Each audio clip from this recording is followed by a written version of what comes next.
What do you think people remember you for? I think I think Okay. Anyone? character, personality, Okay. helpful nature. If I support them for anything, they will remember me. Anything extreme. Whether if I do something bad, I say something which they don't like, or I said something which they really like. Makes sense. So people never remember you for what you said and what you did. They always remember you for what makes them feel. Good afternoon, Toastmaster of the day, fellow Toastmasters, and little guests.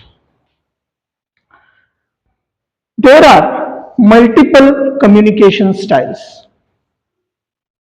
Some are bold and direct.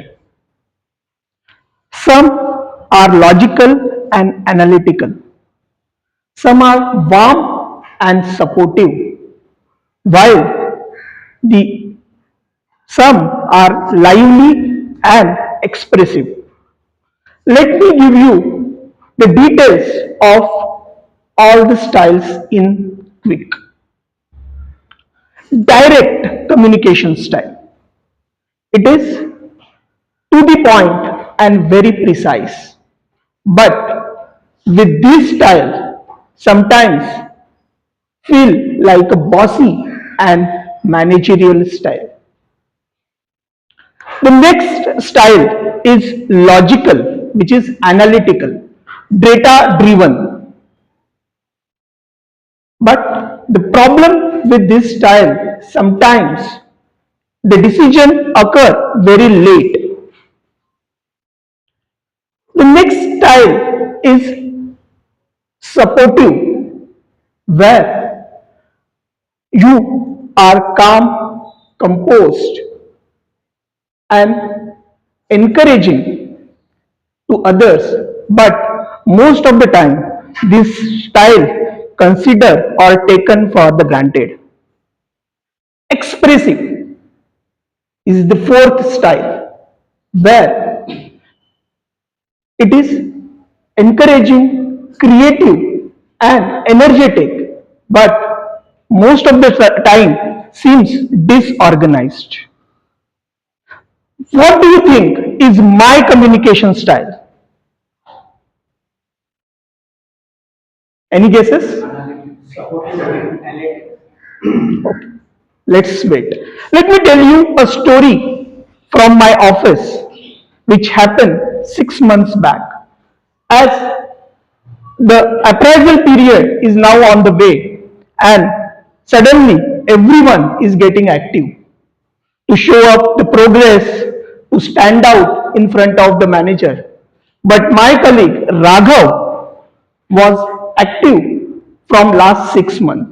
He came to me with a simple question: Sumit, what can I do different which makes me get promoted this year?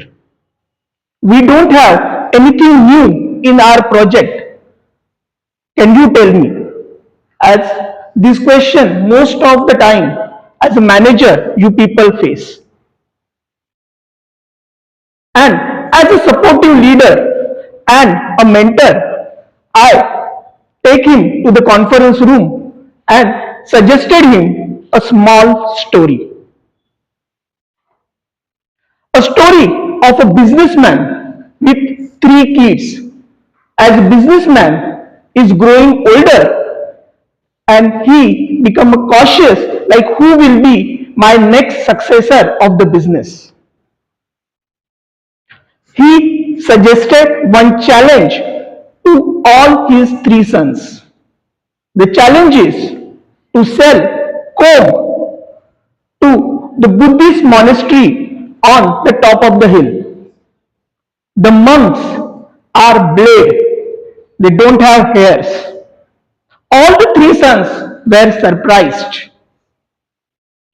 What to do? How I can sell a comb to the person who don't have hair? But they started preparation as that is the challenge. First son went and come up with by selling first comb, only one comb. He sold by saying the Buddhist monastery or the monk who has a skin problem he can use for the scratching. Second son went and come by selling 10 combs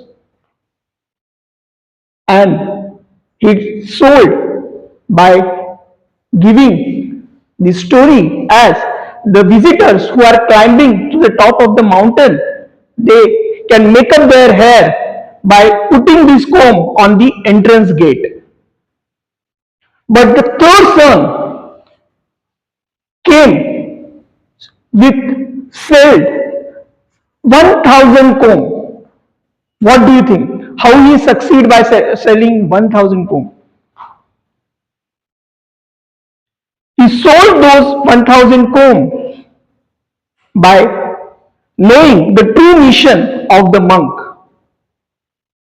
He proposed prescribing and inscribing the message on the comb, which is a spiritual quote, which the monks can give it to their souvenirs.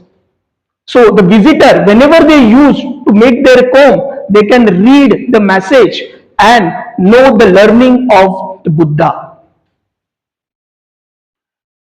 I told him the situation is always ordinary. What makes the person extraordinary is the potential to see the situation at that time. And this makes the difference to the Raghav's attitude. He came up with the multiple suggestions. He came up with the automation ideas, and now in the this 6 months, I have seen a drastic improvement in his attitude. Small change makes huge difference. Now, what do you think my communication style is? Supportive. Exactly. It's telling via stories, encouraging others to see the opportunities and helping to feel other confident. That's it. Thank you.